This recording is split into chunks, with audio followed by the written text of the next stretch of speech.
Hey y'all, welcome back to the channel. So this is not going to be a long video, I hope, and I intend to just keep this, there's no script, no points, just me talking, weighing in on my thoughts, weighing in on what happened with 3 for 3, Bonnie Ross's departure, the restructuring, things like that.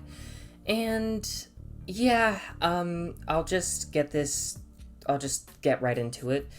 Bonnie Ross has decided to depart from 3 for 3 Industries, and I'll pull up her statement here, and I'll put it on screen for you guys. And it says, "While I had hoped to stay with Halo until we release the winter update, I am letting you know that I will be leaving 3 for 3 and attending to a family medical issue. I am incredibly proud of the work everyone at 3 for 3 Industries has done with Halo Infinite, the Master Chief Collection, the Halo television series, and so much more. It has been an honor to serve alongside the team for the last 15 years and to be a part of the universe that I love. Thank you to everyone in the Halo community for your support. Halo's future is bright. I cannot wait for all of you to experience what we have in store and to cheer alongside you as a fan at the Halo World Championship in October. Axios, Bonnie Ross." So, let's just get this out of the way. Regardless of your opinions on Bonnie Ross, there is no reason to doubt the reason for her leaving, and we should all, wish her the best, wish that her family does well, and that's really all that needs to be said and done, all right? That's all that needs to happen. We can everyone is entitled to their opinion. Everyone is entitled to giving criticism. However, in this case, what's done is done. Bonnie has left, and whether or not you liked Bonnie Ross or disliked Bonnie Ross, she has left 3 for 3 Industries, and she has gone to be with her family and through this difficult time, and we should all wish her the best. Now, with that said, let's talk about the restructuring of 3 for 3 Industries and what's next for Halo, because I don't really have a lot to say on it, just a very limited amount. But as far as I know, I haven't exactly had time to, as of recording this, I haven't had time to verify this 100%. I believe Pierre Hintz, one of the main forces behind the MCC team, the current MCC team, and the team that was dedicated to fixing and bringing the Master Chief Collection back from the dead, for lack of a better term, is now taking over as the studio head. And if that's the case, I'm actually pretty hopeful for Halo's future going forward, because, well, let's just take a look at the Master Chief Collection. And I'm pretty sure Pierre Hintz was one of the people that was one of the driving forces behind MCC's, resurrection. So let's just take a moment to look at the Master Chief Collection. To say the least, the Master Chief Collection had one of the worst launches in video game history. In fact, it was so broken and unfinished and unpolished and just so horrible that it was Cyberpunk 2077 levels of broken. And the fact that 3 for 3 Industries didn't get the CD Projekt Red treatment is very lucky on their part. 3 for 3 frankly got very lucky on that. MCC's launch was, for lack of a better term, a complete and total clusterfuck. Now, there is a small debate over the MCC and whether or not it was even realistic to release in the timetable it was, because of Bungie's spaghetti code and them having to work with that and blah blah blah blah blah. Fact of the matter is, MCC should have been given more time in the oven. We all know that. At least a couple more years, given it took 2 to 3 years to fix it. And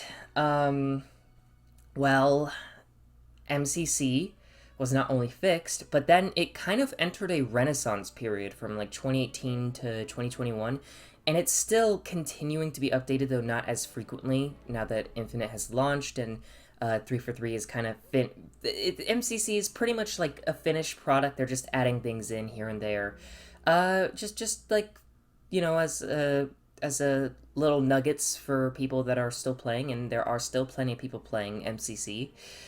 And MCC really recovered, and I'd say MCC is arguably one of the greatest success stories in gaming. And even though it may not necessarily have been like a bestseller, like, Little Nightmares 2, which sold a lot. Well, actually, did Little Nightmares 2 sell a ton of copies? I know Little Nightmares 2 was very, very popular, and I it's on my mind, so I just recently. But how many copies did it sell? Whatever. The MCC may not have like gotten back to like millions and millions of players, but the fact that it was able to basically be resurrected from the dead, from the state it was in, it's an achievement. It's a big achievement, and if Pierre Hintz is in fact one of the driving forces behind MCC's continued resurrection and success, then I would say that, you know what, Halo's in good hands, and I am hopeful for the future. Now, my worry is that, well, let's talk about the difference between Bungie and 343 for a second. And hold on. I'm not going to compare them and say, oh, this one's better than the other. Rather, I'm going to compare the circumstances. So, to my knowledge, Bungie was never actually owned by Microsoft. Bungie was in a very strict contract with Microsoft, who had a big stake in Bungie, and Microsoft also acquired the Halo IP when it signed that contract with Bungie, which is why Bungie was able to, depart from Microsoft when that contract was done and things like that, but Microsoft kept the Halo IP, things like that. So, with that said, Bungie, if I had to guess, Bungie actually was able to retain a level of independence, development-wise, that 343 just isn't able to. In fact, a little fun fact, Microsoft wanted at one point Halo 2 to release like only a year after CE. Mind you, Halo 2 released in 2004, CE released in 2001, Halo 2 barely made it out of production. So imagine what Halo would have been had Microsoft gotten its original goal. So with that in mind, now we have to look at 343 Industries. 343 Industries is not an independent studio. The people that want 343 to be dismantled and like have a new studio put in place, what they seem to not understand is 343 is literally just Microsoft. Microsoft has its Xbox branch, and then Xbox itself has a bunch of game studios under it, and then Xbox created 343 Industries to develop Halo, and 343 Industries is literally just an arm of Xbox, which is just Microsoft. So dismantling 343 and putting in a new studio, it's basically just dismantling a studio that's basically just Microsoft, and then having Microsoft create an entirely new studio, or put Halo to another studio that's basically just Microsoft, and you would basically face the same problems. What it seems to me, from an outside perspective, but I don't know what's going on, is that 343 has been dealing with almost like a stranglehold from Microsoft, because there are a lot of very passionate and talented developers at 343 Industries, and it seems to me like these developers are not really being allowed to let themselves to shine, because an artist is best when the person commissioning them, in quote unquote, is kind of takes a hands-off approach and lets the artist do what the artist feels they gotta do. Obviously, now and then there should be like some creative oversight to ensure that things don't veer off too much. But when you strangle the artist, which is what a game developer is, they're basically just artists, you get a shitty product as a result. And I think that might be one of the issues here. So my concern is, if Pierre Hintz is in charge of 343, will Pierre be able to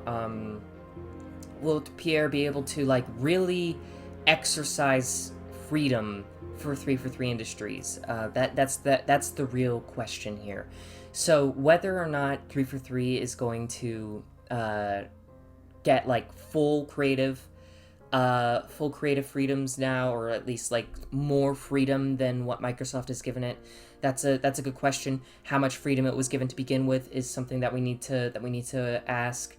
And also, I think it's another thing to note is we shouldn't necessarily, and I know that's contrary to like what I was just talking about, because we shouldn't necessarily put all of our hopes on one person. But from what it sounds like 343 is getting the restructuring that it needs, and we will see where this goes. I just encourage people to keep their heads on, keep their, don't lose it yet.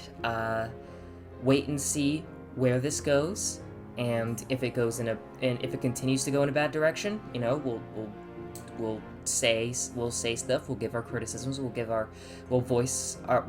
use our power as a consumer to voice our thoughts. And with that said, just keep an eye out, and that's all I have to say. I will see you in the cosmos, friends.